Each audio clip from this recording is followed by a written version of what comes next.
It's Divas That Care Radio. Stories, strategies, and ideas to inspire positive change. Welcome to Divas That Care, a network of women committed to making our world a better place for everyone. This is a global movement for women, by women, engaged in a collaborative effort to create a better world for future generations. To find out more about the movement, visit divasthatcare.com after the show. Right now, though, stay tuned for another jolt of inspiration. Welcome to Powering Through Life on the Divas That Care Network. I'm your host, Teresa Sims, and I'm a transformational life coach, an award-winning author, and a multiple #1 best-selling co-author. Each week on Powering Through Life, my guests and I will discuss a special topic that is close to their heart. Together, we will explore the challenges they have faced in life and learn what strategies and tools they have used to power through their lives.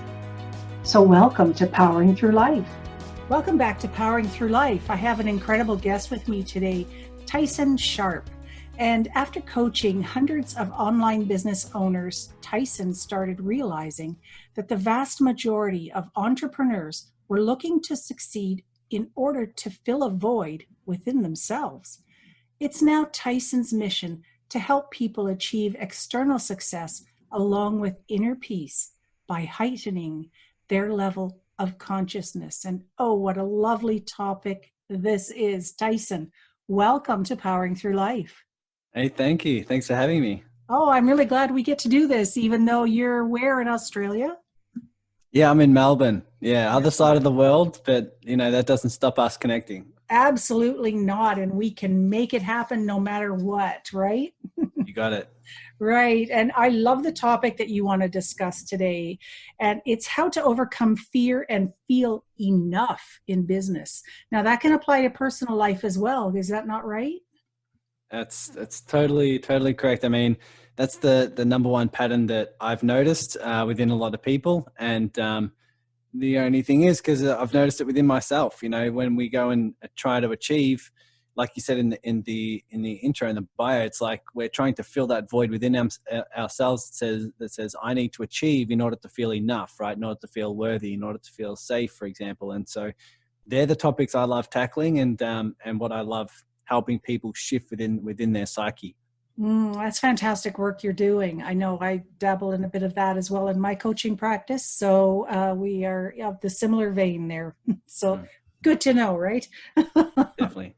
So Tyson, what's the #1 pattern that holds most people back from success and inner peace in their life? Yeah, well, it's basically what we're touching on now. It's like a lot of people are trying to build a business, for example, or like you say, power through life.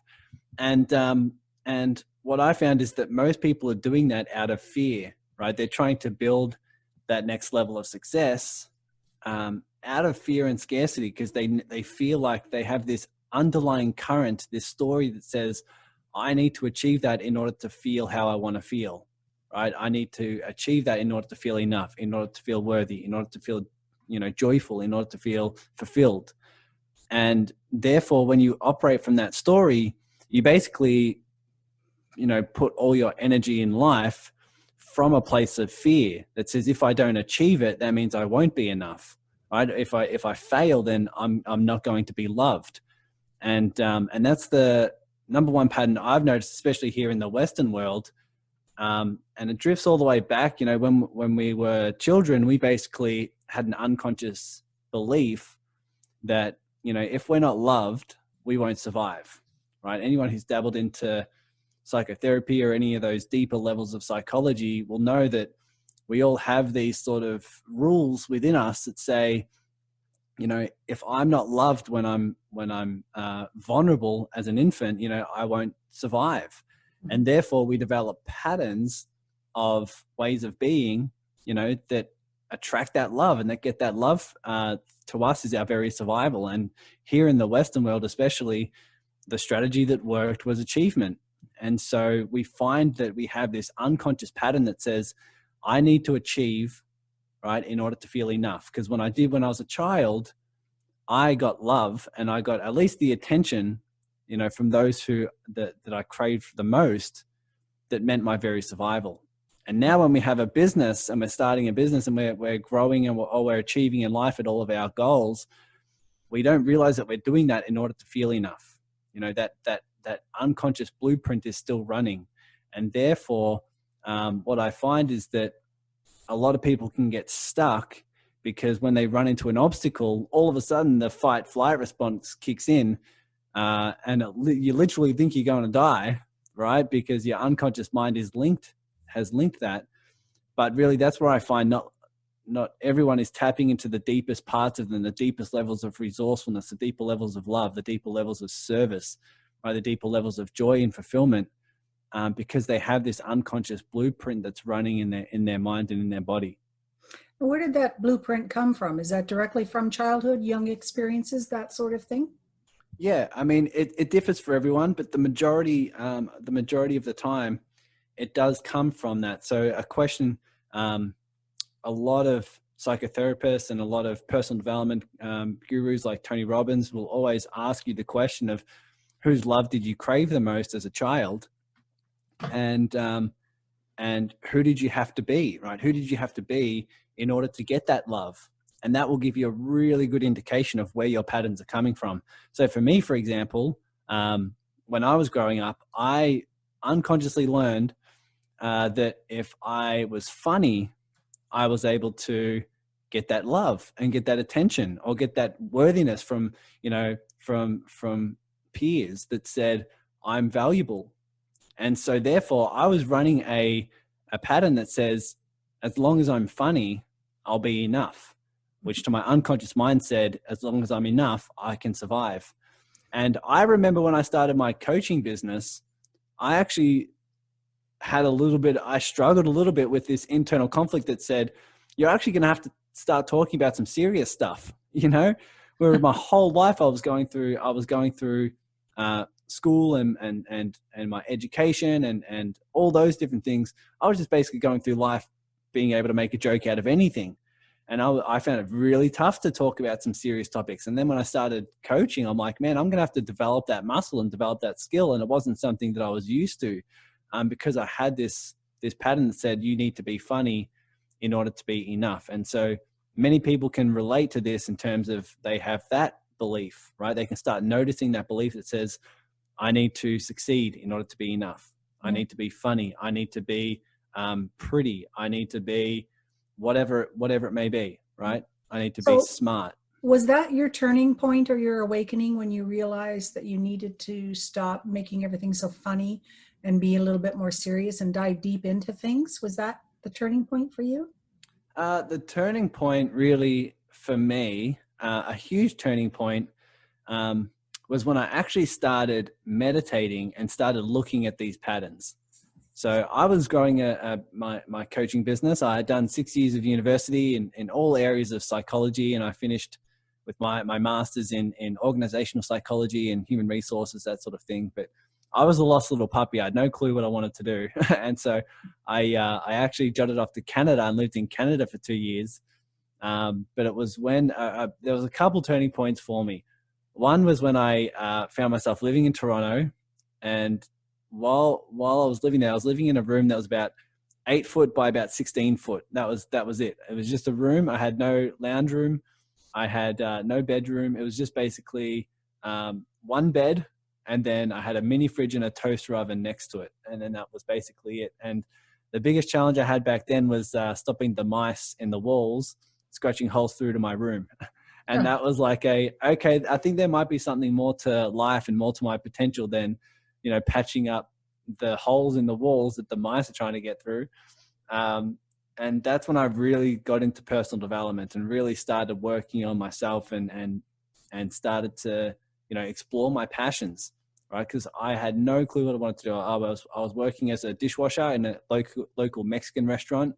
Mm-hmm. And I just started reading. I started doing a lot of courses and studying a lot of topics around health, wealth, happiness and success and all those different things. And a huge turning point for me was when I actually invested half of everything I had in the bank and decided to jump into my first online coaching course. And that was with Tony Robbins, and learning all his tactics, tools, and strategies of how he creates huge shifts in his clients. And I went from feeling this pit in my stomach of uncertainty and doubt and worry, because I didn't know what to do with my life. And that sort of transferred into a lot of drive and a lot of passion, a lot of curiosity. And that's when I, really started moving back to Melbourne, where I'm from, and started my online coaching business. Right. And how did you overcome the pattern of what you discovered was holding you back? I mean, I was sort of growing my business, and I was really getting into the space of, getting 10K months and all those different things. And I started succeeding and was really loving it. And then all of a sudden I wasn't getting the results. All of a sudden I lost some clients. And I remember thinking back, it was like 12 months ago, probably now, or even further. There was one point where I hadn't had any new clients. And so the income was drying up. And then due to some circumstances, a client of mine had to refund.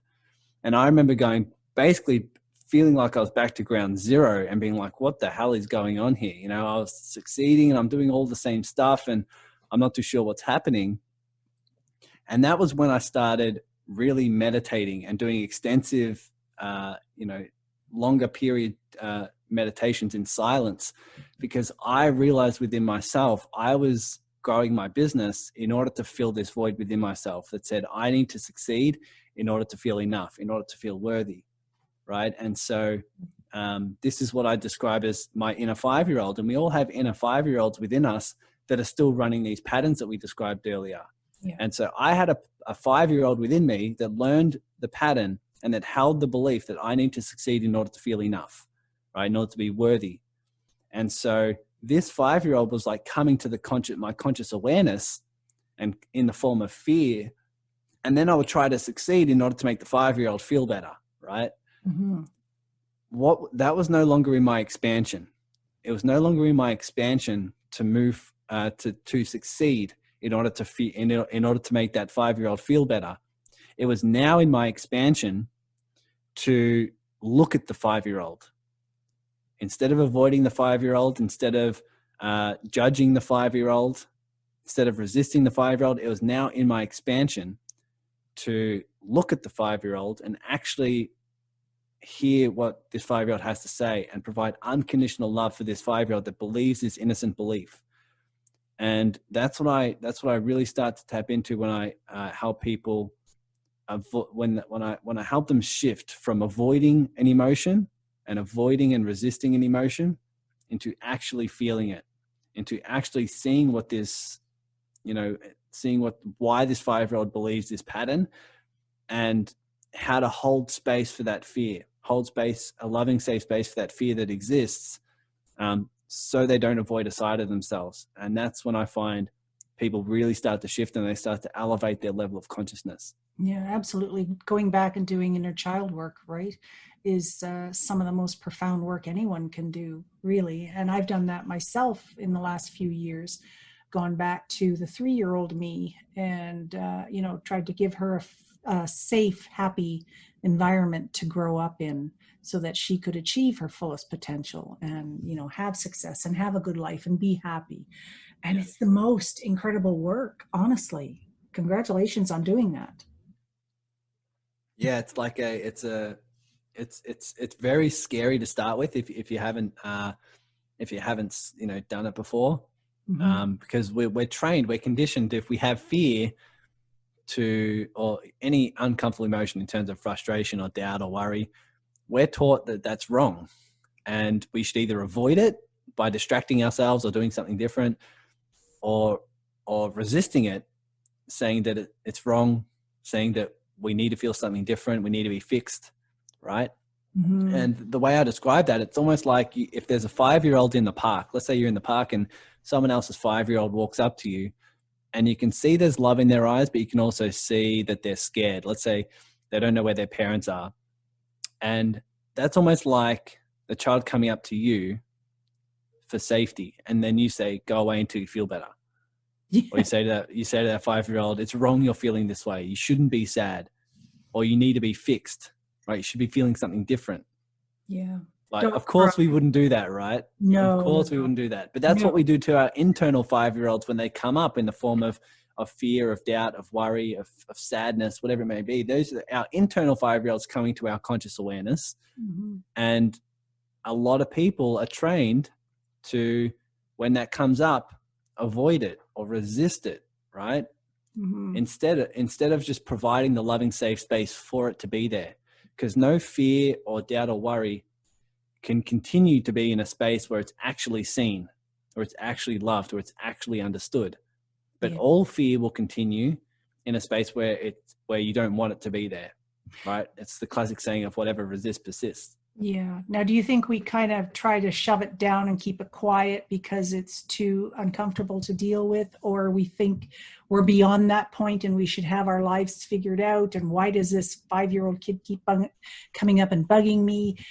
He's just, raising its ugly head about an incident that happened when I was young. But, if we actually paid attention to it and healed and helped that little 5-year-old child, we could go on to accomplish success after success because we've actually dealt with the issue at hand.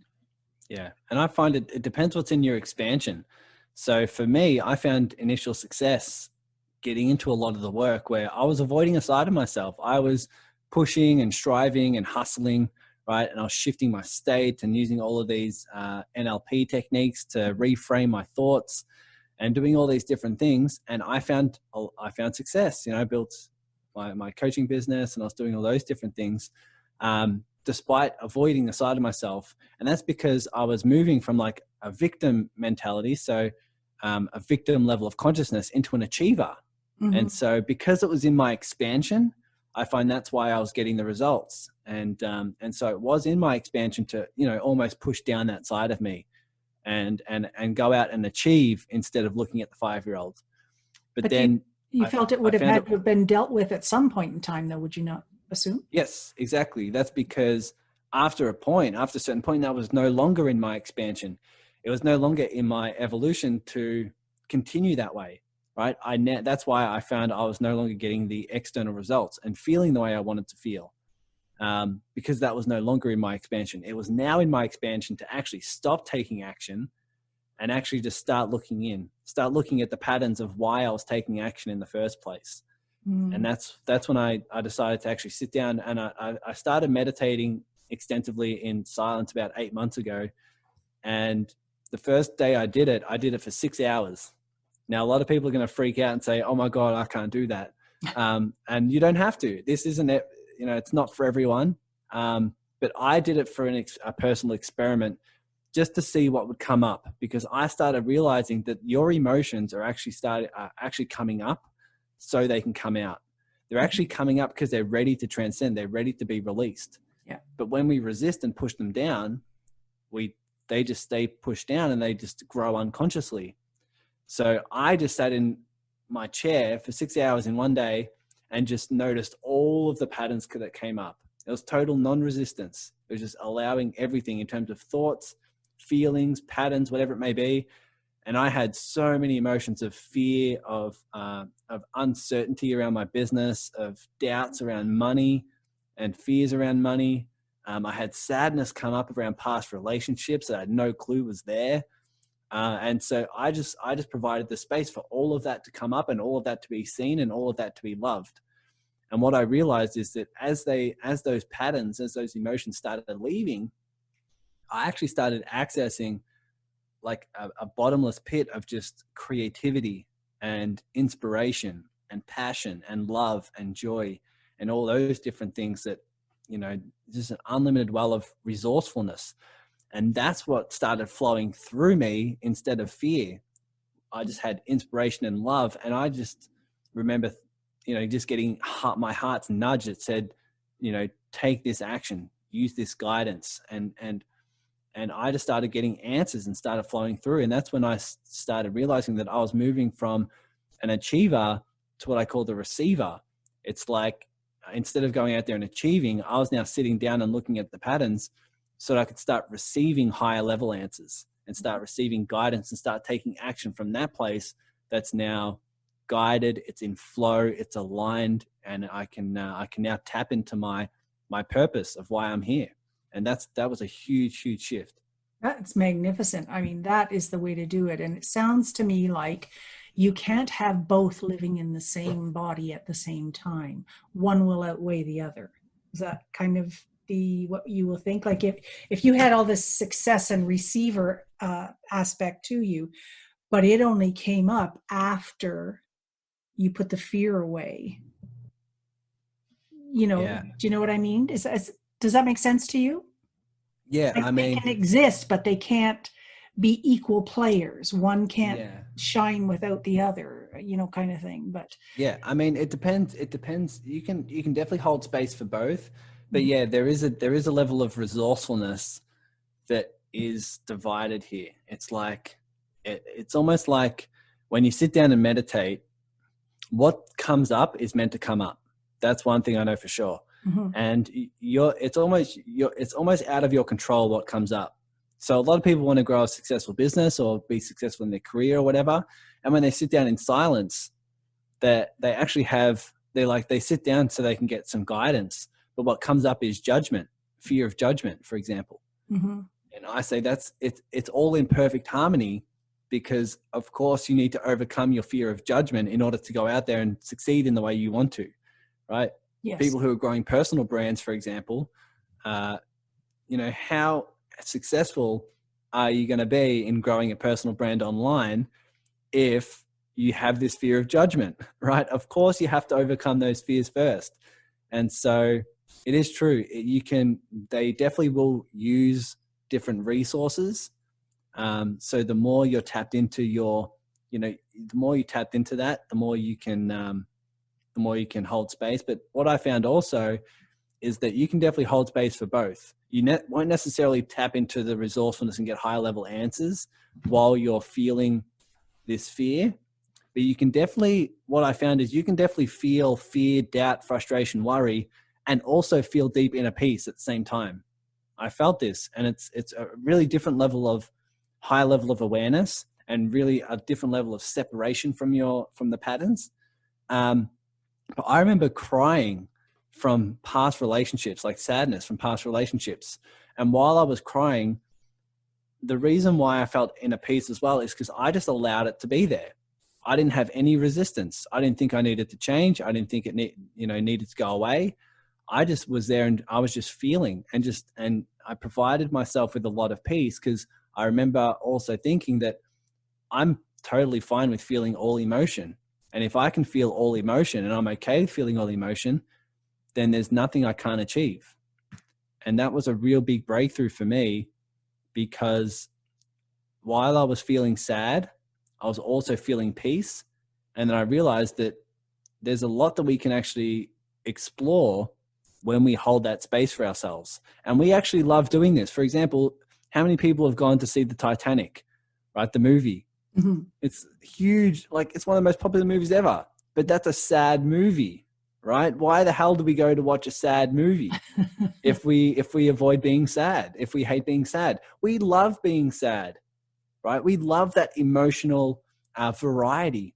It's just, we finally provide ourselves the opportunity to have that, to experience that, when we're able to do that without resistance. Mm-hmm. When you're in the movie, you give yourself total permission to cry or to feel sad or to be in this story. But then when it happens to yourself in your own life, all of a sudden something's wrong, right?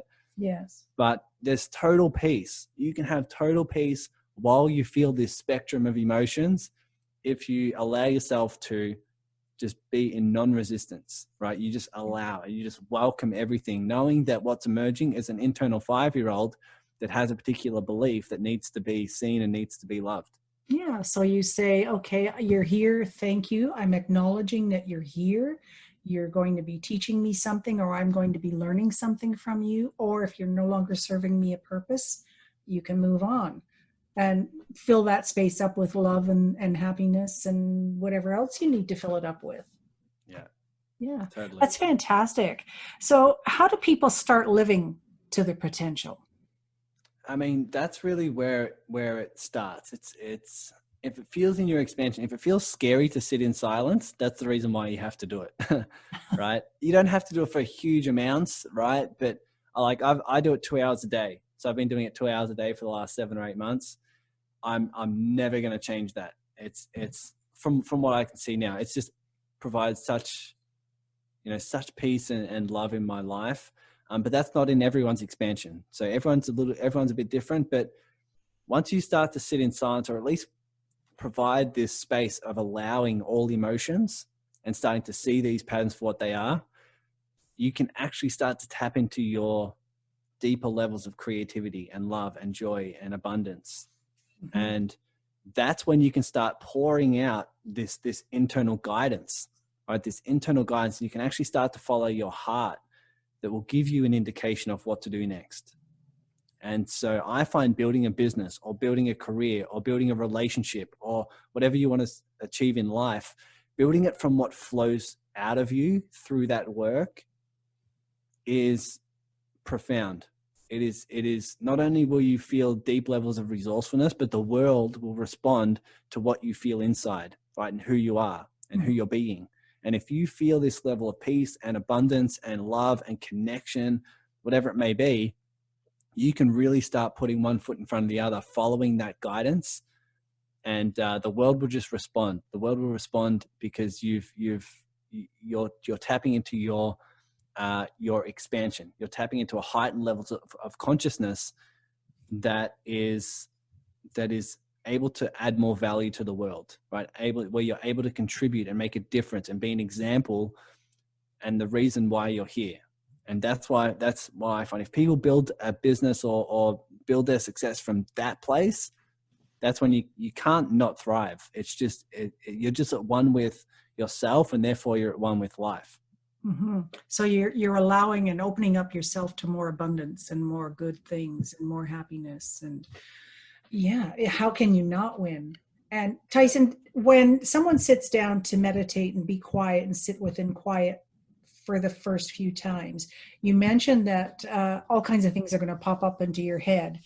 But, I'm sitting here at my computer thinking, okay, everyone needs to turn off their computer, turn off their cell phones, sit quietly, sit comfortably, not be distracted, do some breathing, and to get into your space of just listening. Would you agree? Is that how you do yours? Yeah, totally. And what you'll find, notice how it will feel scary, but that's exactly the reason why I did it. I'm like, my thoughts were, it feels scary to sit down in silence and not do anything, right? Mm-hmm. But that's how I know that taking action was from fear, because I fear not doing it, right? Right. I was feeling fear around not taking action, because I'm like, who am I if I'm not my action? Who am I if I'm not out there achieving or doing my to-do list? It's like you're not doing enough then, right? You're not doing enough. Yes, exactly. And so this is why I love incorporating ancient wisdom. So I've been studying the Tao Te Ching and Buddhism, all these different things. And I'm now known in my online community, I'm now known for the person who's like integrating ancient wisdom with modern day business. But this is what I find when you sit and meditate, just feel how it's scary, but also feel how it's expansive. It feels expansive. It feels like you're breaking some patterns. It feels like you're starting to look at a different side of you, right? And what's in your expansion is often what you haven't been doing. So some people, it's in their expansion to move off the couch, right? If their whole life they've been on the couch and taken non-action. But what I find now for a lot of achievers, a lot of people who are pushing and striving and hustling, it's now in your expansion to practice what Lao Tzu calls non-action. And when you practice non-action, you actually, it's death to your egoic mind, right? It's death to the patterns and the stories that you've been running for, decades. But what also opens up is a different level of expansion where you start to elevate your level of consciousness. And instead of trying to go out there and find answers, you're actually starting to realize that you're the answer that you are looking for. You are the answer you're looking for. And when you sit down in silence, like you said, you can just observe everything. Some days you'll tap into deeper levels of connection and creativity and love. Other days you can just notice your mind going crazy for an hour, you know, and that's still in your heightened levels of awareness and heightened levels of consciousness. But what I would suggest is just recognize that you can just allow everything, and you'll catch yourself wanting to place expectations on your meditation. You go, oh, but I don't know how to do it because my mind will go crazy. Or I meditated for an hour, but it just didn't do anything for me. I didn't feel a connection or love, whatever. And that's you placing expectations, right? But if you sit down in silence, what I found is everything that's meant to happen will happen. And everything that did happen was meant to happen. And so when you sit down in silence, you just provide yourself that opportunity to whatever's trying to emerge so that it can move on, so that it can transcend, so that it can leave. You just provide that space to do so. Now, when you haven't done this, a lot will come up. A lot will come up. So it's really, it's a spiritual journey to just be there and just watch all of it. Feel everything. Notice all of the thoughts. Notice all the patterns. Notice you wanting to stop so that you can email someone, or you say, oh, I'll do it after I contact this person, and phone calls and the to-do list and all those different things. Notice all of those start to come up, and just to feel it, and just deepen your levels of surrender. Deepen your levels of surrender to everything that's happening. And what you'll find is that patterns will start melting away. You'll start finding that your identity starts melting away, right? Identity of, you know, who you are is your action or your money or your relationships. And so the who you are starts melting away. And then you're actually left with a lot of uncertainty. You're left with a lot of doubt, because you're like, who am I if I'm not all of these things, or all this thing I'm doing, right? Or how I label myself. Mm-hmm.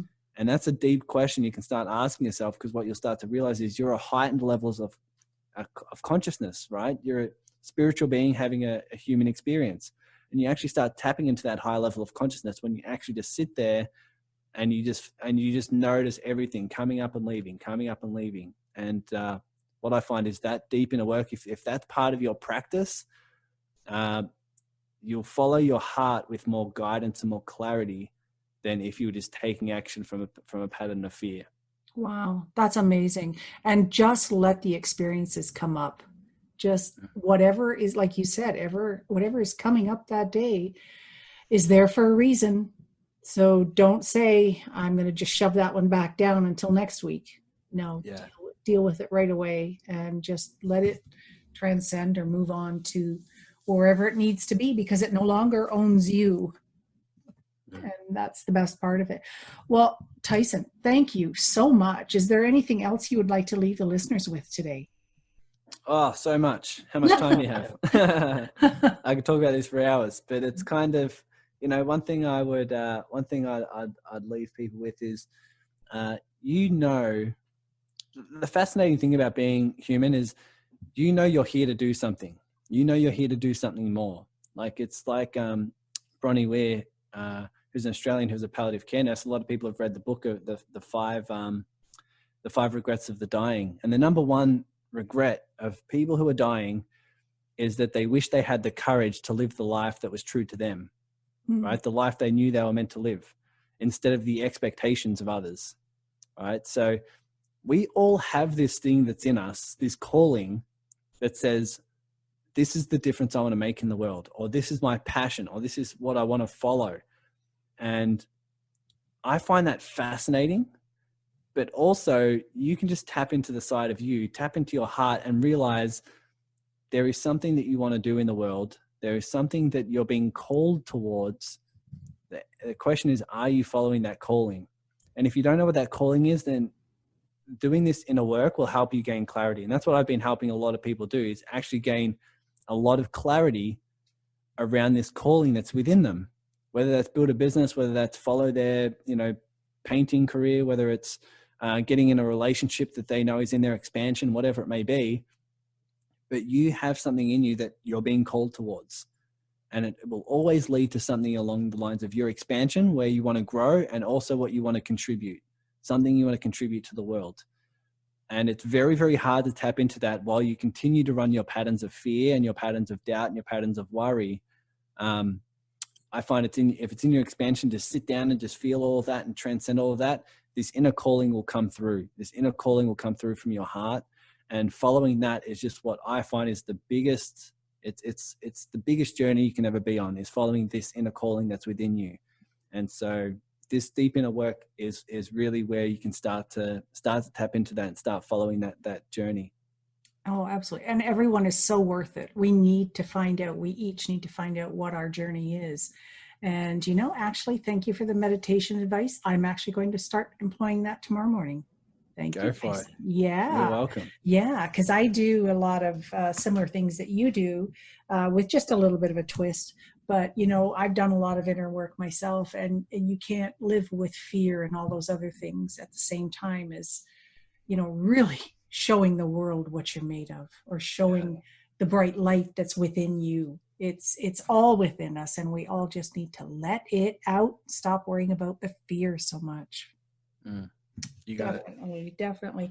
Well, Tyson, thank you so much. Now, did you have a favorite quote that you wanted to share, or favorite saying? Yeah. I mean, there's so many many quotes. I mean, I'm a big reader and I love learning, but one of the things that always resonates with me is the quote that all answers come in silence. All your deep answers that you're after will always come in silence. And that's something that I've remembered in my life. It's just that instead of trying to find the answers outside of us, we can always remember that the answers are within, and they come when you actually just sit down and pay attention to silence. Because that's in that space, you're not run by your egoic patterns. And so that's where all the deep answers are found. And that's where you'll start to find that your journey will be, so much more enriched and fulfilling when you start to listen to that side of you. Absolutely. I totally agree with that. So thank you so much, Tyson, for being with us today, and for giving our listeners this great insight into, just being yourself, and you are enough. And that's the whole thing. We are enough, and sometimes we're more than enough, but you know what? It's all good. And so we all need to start practicing these exercises starting now. Yeah. No more excuses, correct? Correct. Don't delay. I mean, what you're delaying is already in you. And, whether you know it or not, or whether you register with it or not, these patterns are still in you, still running your decisions, your actions, your moods, your results, right? They're still all in you, running these things. And so paying attention and actually just doing this deep inner work, you're going to get these lessons regardless. One thing I always say is that these deep lessons of consciousness and your expansion, you're going to get those lessons. A lot of people wait until they run into, chaos, or they run into a tragedy until they learn these lessons. Right? Like, for example, with right now at the time of this recording, it's COVID-19, and a lot of people are now hit with the realization that, oh my God, I've been in a job that I've hated for 19 years, right? And now it's falling apart, and now they're actually starting to realize that I was living I was in a fantasy where I was gonna follow my dream, but this isn't my dream, right? Or someone has a death in the family, and all of a sudden they realize they tap into a deeper knowing that, oh my God, it's actually love that matters most, right? A lot of people wait till they have those types of tragedies until they get these lessons. This is, in ancient wisdom, or, especially when it comes to Zen, they call this, they call it Satori and Kensho. It's like Kensho is when you get these insights through pain, and Satori is when you get them through insight. What I found is that if you sit in silence and you do this work, you get these insights in that way, right? You get them through insight and through meditation and through your deep inquiry, instead of in Kensho, which is through pain and through tragedy. Right. And so you're going to learn these lessons either way, but it's really up to you in terms of how you do that. Right. And apparently we all have the answers deep within us. We just need to look. That's it. Yeah. Well, thanks so much again, Tyson. And I want to thank everyone. I want to have you back, Tyson, as well. I think we have a lot of conversations we could have around this aspect. So thanks again for being with us on Powering Through Life. And listeners, I want you to get in touch with Tyson. Tyson, how can they get in touch with you? Yeah, sure. So I have, if you're a business owner, you're a heart centered business owner, I have an online community, which is a Facebook group. It's over 1,000 members now of people who are collaborating and doing this inner work. And so the Facebook group's called Connect, Contribute, Collaborate. So it's Connect, Contribute, Collaborate. You can find me there if you love, if you love the Facebook groups and building an online community and collaborating. Or you can always just jump over to tysoncoaching.com. That's where a lot of my further links are to other platforms and my podcast and all those different things. So it really depends on what platform works for you, but there are some ways that you can jump over now. Fantastic. So where there's a will, there's a way. You can find Tyson, and I highly recommend that you get in touch with this young man and see how he can help you find the peace in your life that you're so searching for. So once again, Tyson, thank you, and thanks for listening to Powering Through Life. Well, Divas, that brings to a close another great, inspiring interview on Powering Through Life. Thank you to my incredible guests for sharing your story with us. Divas, if you would like to connect with my guests, just go to divasthatcare.com, click on my picture at the top, that's Teresa Sims, and there you can access all of my interviews. Don't be shy, reach out if you have any questions, or simply just leave us a comment. Also, you can contact me at my website, that's teresasims.com. Thank you for listening to Powering Through Life on the Divas That Care Network. Thanks for listening. This show was brought to you by Divas That Care. Connect with us on Facebook, on Instagram, and of course on divasthatcare.com, where you can subscribe to our newsletter so you don't miss a thing.